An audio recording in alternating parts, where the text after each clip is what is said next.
যখন রাতের বেলা হেলমেট পরে গাড়ি চালাও, যখন এই কাঁচে যখন আলোটা পড়ে, যখন এইভাবে হেলমেটটা থাকে, যখন কাঁচের মধ্যে আলোটা পড়ে, তখন কিন্তু আমরা চোখে কেউ দেখতে পাই না। অন্ধকার দেখে এইভাবে কিন্তু অনেক মানুষের গাড়িতে অ্যাক্সিডেন্ট হয়, বাইকে।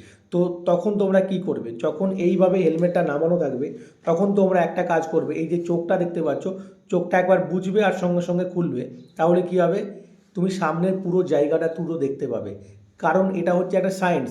কারণ আগেকার দেখবে অনেক, যখন ডাকাতের বই দেখতে পাবে, তখন দেখবে একটা চোখে এরকম কালো পট্টি দেওয়া থাকতো আর একটা চোখ খোলা থাকতো। তার কারণ যখন যারা সারাদিন জাহাজের মধ্যে থাকতো আলোর মধ্যে, যখন তারা নিচের দিকে নামতো, নিচের জাহাজের ভেতরে ঘরের মধ্যে, তখন সে জায়গাটা অন্ধকার, সেই জন্য কী করতো, এইটা চোখটা বন্ধ রাখতো। আর এই চোখে এটা যখন সরিয়ে দিত, তখন এই চোখটা যখন নিচে নামতো পরিষ্কার দেখা যেত। এটাই হচ্ছে নিয়ম।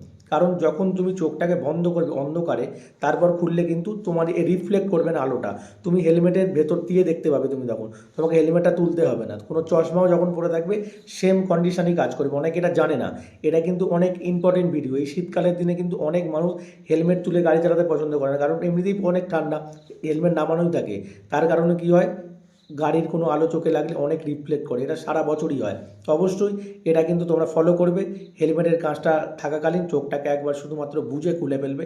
তাহলে কিন্তু আর কোনো রকম অনেক দুর্ঘটনা থেকে তোমরা বাঁচতে পারবে। আর ভিডিওটা অবশ্যই একটু ছড়িয়ে দাও, যাতে অনেক মানুষ জানতে পারে, তাদেরও সুবিধা হয়।